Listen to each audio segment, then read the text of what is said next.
ஸ்ரீவில்லிபுத்தூர் அருகே தேசிய நெடுஞ்சாலையில் இருசக்கர வாகனம் மீது தனியார் பேருந்து மோதிய விபத்தில் கல்லூரி மாணவர்கள் இருவர் உயிரிழந்தது சோகத்தை ஏற்படுத்தியுள்ளது. ஆந்திர மாநிலத்தைச் சேர்ந்த தொரகிலு கார்த்திக், ரோஹித் ஆகிய இருவரும் விருதுநகர் மாவட்டம் ஸ்ரீவில்லிபுத்தூர் அருகே கிருஷ்ணன் கோயிலில் உள்ள தனியார் பல்கலைக்கழகத்தில் படித்து வந்தனர். வழக்கம் போன்று இருவரும் கல்லூரி முடிந்து இருசக்கர வாகனத்தில் சென்றபோது கல்லூரி அருகே மதுரை கொல்லம் தேசிய நெடுஞ்சாலையில் ராஜபாளையத்திலிருந்து மதுரை நோக்கி அதிவேகமாக சென்ற தனியார் பேருந்து ஒன்று முன்னால் சென்ற வாகனத்தை முந்தி செல்ல முயன்றபோது பைக் மீது நேருக்கு நேர் மோதியது. இந்த விபத்தில் பைக்கில் சென்ற கார்த்திக், ரோஹித் ஆகிய இருவரும் சம்பவ இடத்திலேயே உயிரிழந்தனர். தகவல் அறிந்து வந்த கிருஷ்ணன் கோவில் போலீசார் இருவரின் உடல்களை மீட்டதோடு விபத்து குறித்து வழக்கு பதிவு செய்து விசாரணை நடத்தி வருகின்றனர். திருக்கோவிலூரில் புத்தக கண்காட்சியை தொடங்கி வைத்த சட்டமன்ற உறுப்பினர் பொன்முடி அங்கிருந்த அரங்குகளை பார்வையிட்டார். கள்ளக்குறிச்சி மாவட்டம் திருக்கோவிலூர் நகராட்சி நியூ செஞ்சுரி புக் ஹவுஸ் சார்பில் நடைபெற்ற புத்தக கண்காட்சியை சட்டமன்ற உறுப்பினர் பொன்முடி திறந்து வைத்தார். பின்னர் அங்கிருந்த அரங்குகளை பார்வையிட்ட அவர் முதல் விற்பனையை தொடங்கி வைத்தார். இந்த நிகழ்ச்சியில் இந்திய கம்யூனிஸ்ட் கட்சி மாநில பொதுச் செயலாளர் சரவணன், கள்ளக்குறிச்சி மாவட்ட ஊராட்சி துணை பெருந்தலைவர் தங்கம் உள்ளிட்ட பலர் கலந்து கொண்டு சிறப்பித்தனர்.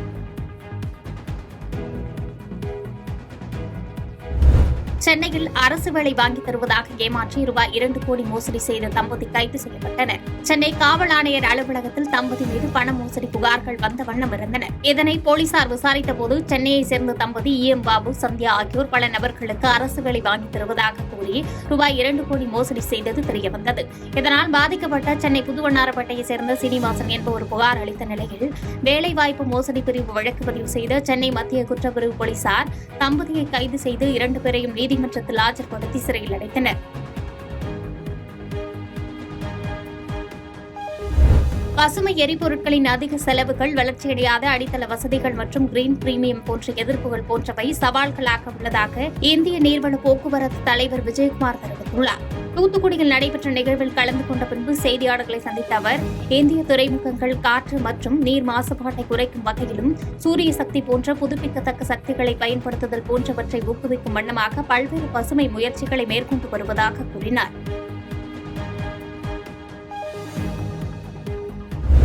சிங்கப்பெருமாள் கோவில் அருகே போலீசாரால் பறிமுதல் செய்யப்பட்ட ரூபாய் 4 கோடி மதிப்பிலான கஞ்சாவை போலீசார் தீயிட்டு அழித்து நடவடிக்கை மேற்கொண்டனர். செங்கல்பட்டு, காஞ்சிபுரம், திருவள்ளூர், திருவண்ணாமலை உள்ளிட்ட 10 மாவட்டங்களில் கடந்த 2023ஆம் ஆண்டு முதல் 1204 கஞ்சா வழக்குகளில் கைப்பற்றப்பட்ட 3993 கிலோ கஞ்சா பொருட்கள் நீதிமன்ற உத்தரவின்படி செங்கல்பட்டு மாவட்டம் சிங்கப்பெருமாள் கோவில் அருகே உள்ள தென்மேல் பாக்கத்தில் உள்ள மருத்துவ கழிவுகள் எரியூட்டும் நிலையத்தில் வைத்து எரிக்கப்பட்டது.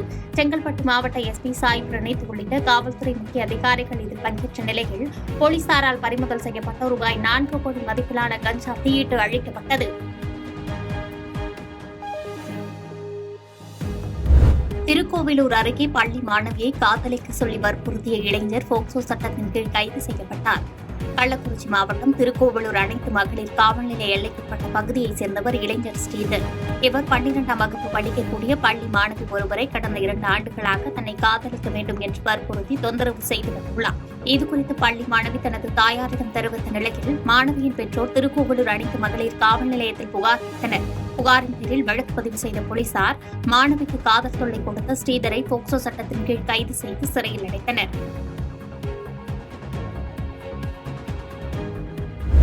ஈரோட்டில் 21வது ஆண்டு புத்தக திருவிழாவை அமைச்சர் சு. முத்துசாமி தொடங்கி வைத்து புத்தக அரங்குகளை பார்வையிட்டார். தமிழக அரசு மற்றும் மக்கள் சிந்தனை பேரவை இணைந்து நடத்தும் 21ஆம் ஆண்டு புத்தக திருவிழா ஈரோடு சிக்கையா அரசு கல்லூரியில் நேற்று தொடங்கியது. வருகிற 12ஆம் தேதி வரை நடைபெறும் இந்த புத்தக திருவிழாவில் 230க்கும் மேற்பட்ட அரங்குகள் அமைக்கப்பட்டு புத்தகத்திற்கு 10% தள்ளுபடி வழங்கப்படுகிறது. இந்த புத்தக திருவிழாவை அமைச்சர் சு. முத்துசாமி தொடங்கி வைத்து ஒவ்வொரு புத்தக அரங்குகளை பார்வையிட்டார். இதனைத் தொடர்ந்து செய்தியாளர்களை சந்தித்த அமைச்சர் சு. முத்துசாமி, கீழ்பவானி கால்வாயில் தண்ணீர் திறக்கப்பட்ட நிலையில் இன்று கீழ்பவானி கால்வாயின் 13 மைலில் பழைய கட்டுமானத்தில் சிறிது நீர் கசிவு உள்ளதாகவும் அதை அதிகாரிகள் சரி செய்ய ஆய்வு நடத்தி வருவதாக தெரிவித்தார். ஒரு சின்ன லீக்கேஜ் ஆயிருக்கிறது, அதை அதிகாரிகள் பார்த்து கொண்டிருக்கிறார்கள். அது ஒரு பழைய கட்டுமானம். அந்த கட்டுமானத்தில் ஏற்கனவே ஒரு லீக்கேஜ் இருந்தது, அதை ஒழுங்கு பண்ணிட்டாங்க. இப்போது புதுசாக ஒரு இடத்துல ஒரு சின்ன லீக்கேஜ் நடந்துகிட்டு இருக்கு. அந்த வேலையை அவங்க பார்த்துக்கிட்டு இருக்காங்க, அதிகாரிகள் அதை பார்த்துக்கிட்டு இருக்காங்க. தமிழகத்தில் மக்கள் நலத்திட்டங்களுக்கு தனிநபர் பெயர்களை வைப்பது வரவேற்கத்தக்கது அல்ல என்று காஞ்சிபுரத்தில் பிரேமலதா விஜயகாந்த் கருத்து தெரிவித்துள்ளார். காஞ்சிபுரம் காமாட்சியம்மன் ஆலயத்தில் நடைபெற்ற தங்கத்தேர் உற்சவம் மற்றும் சிறப்பு அர்ச்சனைகளில் தேமுதிக தலைவர் பிரேமலதா விஜயகாந்த் தனது மகன்களுடன் கலந்து கொண்டார். அதனைத் தொடர்ந்து செய்தியாளர்களிடம் பேசிய பிரேமலதா விஜயகாந்த், அரசியல் நாகரிகம் கருதியே முதலமைச்சரின் உடல்நலம் குறித்து நேரில் சென்று விசாரித்ததாகவும், விஜயகாந்திற்கு உடல்நலம் சரியில்லாத நேரத்தில் முதலமைச்சர் நேரில் வந்து நலம் விசாரித்தார் என்றும் விளக்கமளித்து பேசினார்.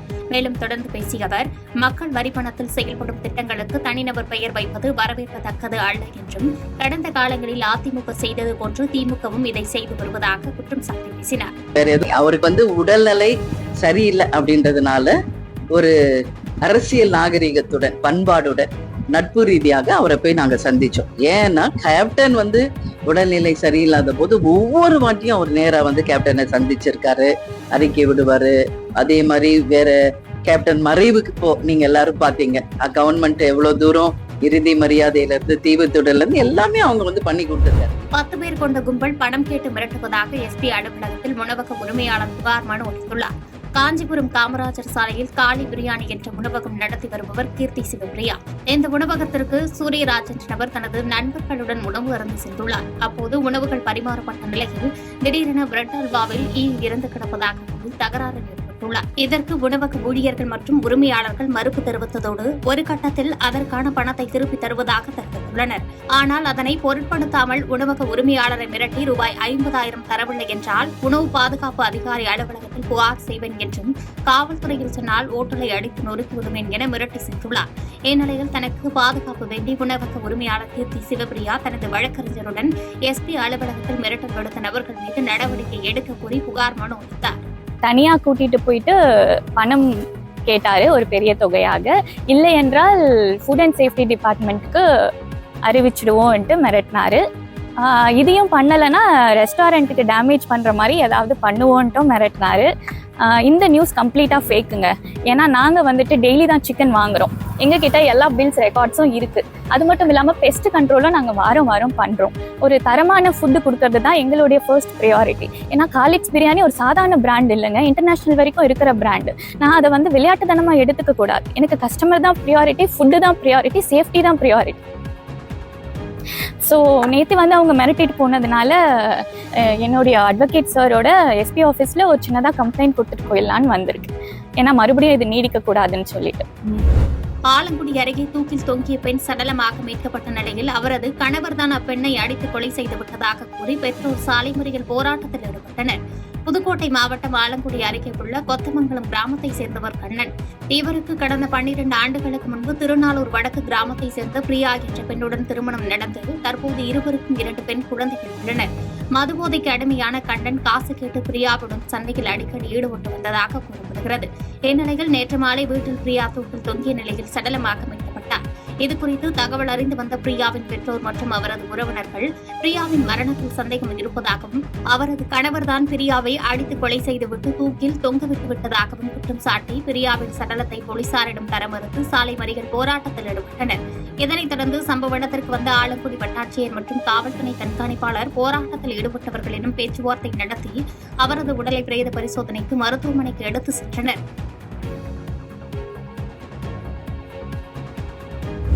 டெல்லியில் இருக்கும் கெஜ்ரிவால் மாடல் அரசின் திட்டங்களையே தமிழகத்தில் திராவிட மாடல் அரசு பின்பற்றி வருகிறது என ஆம் ஆத்மி கட்சியின் மாநில தலைவர் வசீகரன் தெரிவித்தார்.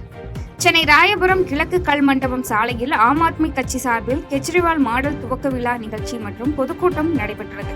மேலும் ஆம் ஆத்மி கட்சியின் வடசென்னை மாவட்ட செயலாளர் முகமது ஃபாரூக் தலைமையில் நடைபெற்ற நிகழ்ச்சியில் மாநில தலைவர் வசீகரன், தமிழ்நாடு மேல் பொறுப்பாளர் பங்கட்சிங் மற்றும் மகளிர் அணி தலைவி ஸ்டெல்லா ஆகியோர் உட்பட பலர் கலந்து கொண்டனர். இந்த நிகழ்ச்சியில் பேசிய ஆம் ஆத்மி கட்சியின் தமிழ்நாடு மேல் பொறுப்பாளர் பங்கட்சிங் கூறியதாவது, ஆம் ஆத்மி கட்சி தொடங்கப்பட்டதில் இருந்து டெல்லியில் ஆட்சியை பிடித்து தொடர்ந்து பஞ்சாபில் ஆட்சி அமைத்துள்ளது எனவும், மாவட்டத்திற்கு ஒரு தொகுதியை கெஜ்ரிவால் தொகுதியாக மாற்ற திட்டமிட்டு முதற்கட்டமாக வடசென்னையில் ராயபுரம் தொகுதியை தேர்ந்தெடுத்து அதற்கான பணிகளை துவக்கியுள்ளதாகவும் அவர் தெரிவித்தார். பின்னர் பேசிய மாநில தலைவர் வசீகரன் கூறியதாவது, மக்களோட ஆட்சியாக கெஜ்ரிவால் மாடல் அரசு இருந்து வருகிறது எனவும், டெல்லியில் இருக்கும் கெஜ்ரிவால் மாடல் அரசின் திட்டங்களையே தமிழகத்தில் திராவிட மாடல் அரசு பின்பற்றி வருகிறது எனவும் தெரிவித்தார்.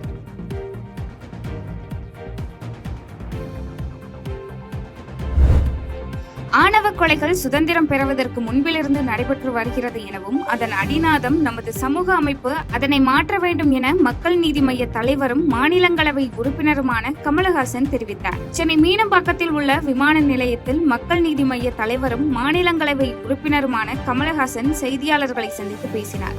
அப்போது பேசிய அவர், நாடாளுமன்றத்தை அனைவரும் வெளியிலிருந்து பார்த்து கொண்டிருப்பதாகவும் தற்பொழுது உள்ளிருந்து பார்ப்பதாகவும் அதன் கடமை மற்றும் பெருமை புரிகிறது எனவும் ஆற்ற வேண்டிய கடமை புரிகிறது எனவும் தெரிவித்தார். மேலும் நாடாளுமன்றத்தில் பேசப்போவது குறித்து இங்கு சொல்ல முடியாது என்றும் நாடாளுமன்றத்தில் பேச தொடங்கிய பிறகு அது குறித்து விவாதிக்கலாம் எனவும் அவர் தெரிவித்தார். தொடர்ந்து பேசிய அவர், ஆணவ கொலைகள் சுதந்திரம் பெறுவதற்கு முன்பிலிருந்து நடைபெற்று வருகிறது எனவும் அதன் அடிநாதம் நமது சமூக அமைப்பு அதனை மாற்ற வேண்டும் எனவும் அவர் தெரிவித்தார். அதாவது வெளியில இருந்து பொறுமையா பார்த்துக்கிட்டு இருந்த நம்ம எல்லாருமே பார்த்துக்கிட்டு இருந்த ஒரு இடத்த உள்ள இருந்து பார்க்குறோம். அதில் இருக்கிற கடமை புரியுது, பெருமை புரியுது, நீ ஆற்ற வேண்டிய கடமைகள் என்னங்கிறது புரியுது. என்னுடைய முனைப்பு நாடு, முதல்ல தமிழ்நாடு, இதுதான் என்னுடைய ஃபோக்கஸ். அதுக்காக தான் நான் இங்கேருந்து போயிருக்கேன். இது நல்ல முக்கியமான பொறுப்புன்னு நான் நினைக்கிறேன். சரிவர என் கடமையை செய்வேன்னு நினைக்கிறேன். அங்கே என்ன பேச போகிறேன், என்ன பேசுறேங்கிறது இங்கே சொல்லக்கூடாதுங்கிறது தான் எங்கள் கடமை இல்லையோ. அதனால ஜாஸ்தி அதை பற்றி இங்கே பேச முடியாது. நான் பேச ஆரம்பிச்சுன்னா அதை பற்றின கேள்விகள் நிறையா வரும். அப்போ நம்ம தொடர்ந்து சம்பாதிக்கலாம். தமிழகத்துல பாத்தீங்கன்னா லாக்அப் டெஸ்ட் அப்படி ஒரு ஆணவ கொலை நடக்குது. தொடர்ந்து பாத்தீங்கன்னா அதிமுக ஆட்சியில ஆணவ கொலைக்கு சட்டம் ஆணவ கொலைகள் சுதந்திரம் வாங்கிறதுக்கு முன்னாடியில இருந்து நடந்தது. அதுக்கான அடிநாதம் கட்சிகள் மட்டும் இல்லை, நம்மளுடைய சமுதாய அமைப்பு. அதை மாத்திரம் கட்சிகள் வரும் போகும், நாடு நடந்துகிட்டே இருக்கும். சென்னையிலிருந்து குவைத் நோக்கி சென்ற விமானம் திடீரென பழுதடைந்து விமானி எடுத்த தீர்மானத்தினால் பெரிய விபத்திலிருந்து 191 பயணிகள் உயிர் தப்பிய சம்பவம் பொதுமக்கள் மத்தியில் பாராட்டை பெற்றுள்ளது. சென்னையிலிருந்து குவைத் நோக்கி புறப்பட இருந்த ஏர் இந்தியா எக்ஸ்பிரஸ் விமானம் சர்வதேச விமான நிலையம் தடம் எண் 45 புறப்பட்டு ஓடும் பாதையில் ஓடத் தொடங்கிய வேளையில் திடீரென இயந்திர கோளாறு ஏற்பட்டது. இந்த நிலையில் விமானி மிகுந்த அதிர்வுடன் இயந்திரத்தில் ஏற்பட்ட கோளாறை சரியாக கண்டறிந்து விமானத்தை உடனடியாக ஓடுபாதையில் நிறுத்தினார். விமான கட்டுப்பாட்டு மையத்துக்கு தகவல் தெரிவிக்கப்பட்டதுடன் இழுவை வண்டிகள் அழைக்கப்பட்டு பழுதடைந்த விமானத்தை திரும்ப தடம் எண் 45க்கு இழுத்து சென்றனர். இதனைத் தொடர்ந்து 185 பயணிகள் மற்றும் 6 விமான ஊழியர்கள் உட்பட 191 பேர் பயணித்த இந்த விமானம் விமானி எடுத்த தீர்மானத்தினால் ஒரு பெரிய விபத்திலிருந்து தப்பியதாக கூறப்படுகிறது. இதனையடுத்து விமான பொறியாளர்கள் குழுவினர் உடனடியாக பழுது செய்யும் பணியில் ஈடுபட்டனர். இதனால் பயணிகள் சுமார் 1 மணி நேரத்திற்கு மேலாக விமானத்திற்குள் காத்திருக்க வேண்டிய நிலை ஏற்பட்டது. இயந்திர கோளாறு சரி செய்யப்பட்டதை அடுத்து தாமதமாகவும் ஆனால் பாதுகாப்பாகவும் விமானம் குவைத் நோக்கி புறப்பட்டு சென்றது. இந்த சம்பவம் சென்னை விமான நிலையத்தில் சிறிது நேரம் பரபரப்பை ஏற்படுத்தியதுடன் விமானி எடுத்த விரைவு நடவடிக்கையால் பல உயிர்கள் நலமாக உயிர் தப்பினர் என பயணிகளால் பாராட்டப்பட்டது.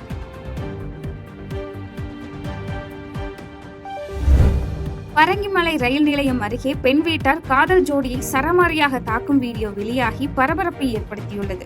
சென்னை வியாசர்பாடி பகுதியை சேர்ந்த இர்ஃபான் என்பவர் டி நகரில் உள்ள தனியார் துணிக்கடையில் வேலை பார்த்து வருகிறார்.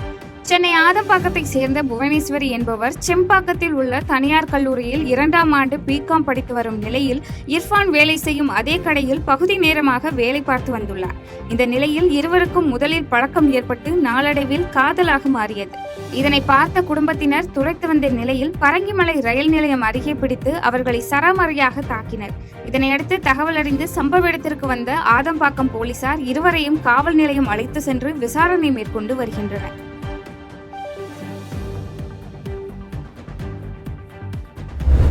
உலகமே சமூக ஊடகங்களுக்குள் இரண்டர கலந்து விட்டாலும் காகிதங்களால் தயாரான நூல்களை படிக்கும்போது நமக்கு முழுமையான திருப்தி கிடைப்பதோடு நினைவாற்றலும் மேம்படுகிறது என சேஷசாயி நிறுவன தலைவர் கோபாலரத்தினம் தெரிவித்தார். நாமக்கல் மாவட்டம் பள்ளிப்பாளையம் பகுதியில் அமைந்துள்ள சேஷசாயி காகித ஆலையில் உலக காகித தினத்தை முன்னிட்டு காகித பயன்பாடுகள் குறித்தும் காகிதம் குறித்தான பல்வேறு விழிப்புணர்வு நிகழ்ச்சி நடைபெற்றது. இதனைத் தொடர்ந்து செய்தியாளர்களுக்கு பேட்டியளித்த சேஷசாயி நிறுவன தலைவர் கோபாலரத்தினம் காகித தொழில் மூலம் நேரடியாக 5 லட்சம் பேருக்கு, மறைமுகமாக 15 லட்சம் பேருக்கும் வேலைவாய்ப்பு கிடைக்கிறது எனவும், நாட்டில் தனிநபர் காகிதம் நுகர்வு 15 கிலோவாக மட்டுமே உள்ளது எனவும், அதே நேரத்தில் உலக அளவில் சராசரியாக 57 கிலோவாக உள்ளது எனவும் தெரிவித்தார். மேலும் காகிதத்தின் பயன் மற்றும் சுற்றுச்சூழலுக்கு உகந்த தன்மை பற்றிய விழிப்புணர்வை ஏற்படுத்தும் வகையில் பள்ளி கல்லூரிகளில் தேசிய காகித தினம் குறித்த விழிப்புணர்வை ஏற்படுத்தப்பட்டது எனவும் தெரிவித்தார். தொடர்ந்து பேசிய அவர், உலக அளவில் ஆண்டுக்கு தனிநபர் காகித பயன்பாடு இந்தியாவில் தற்போதுள்ள 15 கிலோவில் இருந்து பல மடங்காக அதிகரிக்க வேண்டும் எனவும், அப்போதுதான் வாசிப்பு பழக்கம் அதிகரிக்கும் மற்றும் காகித தொழிலும் வளர்ச்சியடையும் எனவும் தெரிவித்தார்.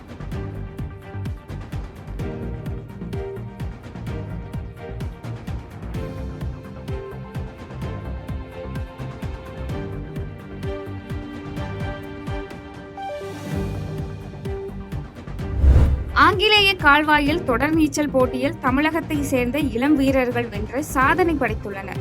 இங்கிலாந்தின் டோவர் நகரத்தில் இருந்து பிரான்சின் கெலைஸ் நகரம் வரை 42 கிலோமீட்டர் தூரத்தில் நடைபெற்ற ஆங்கில கால்வாய் தொடர் நீச்சல் சாதனையில் இந்தியா மற்றும் பங்களாதேசத்தை சேர்ந்த நீச்சல் வீரர்கள் உள்ளடங்கிய 6 பேர் கொண்ட இந்தோ பங்களா ரிலே டீம் 12 மணி 10 நிமிடங்களில் பயணத்தை வெற்றிகரமாக முடித்து சாதனை படைத்தது. இந்த அணியில் இந்தியாவை சேர்ந்த 3 வீரர்கள் இடம்பெற்றிருந்தனர். மேலும் இதில் தமிழகத்தை சேர்ந்த அகிலேஷ் மற்றும் அத்வைத் ஹரிசங்கர் என்ற இளம் வீரர்களும் இடம்பெற்றிருந்தனர். இவர்களுக்கு விமான நிலையத்தில் பொன்னாடை போற்றி உற்சாக வரவேற்பு அளிக்கப்பட்டது. இதனையடுத்து செய்தியாளர்களிடம் பேசிய அகிலேஷ், சிறுவயதில் இருந்தே நீச்சலில் ஆர்வம் கொண்டதாகவும், தமிழ்நாடு விளையாட்டு மேம்பாட்டு ஆணையத்தின் முழுமையான ஆதரவுடன் பயிற்சி பெற்றதால் தான் இந்த சாதனையை வெற்றிகரமாக நிறைவேற்றியதாகவும் அவர் தெரிவித்தார்.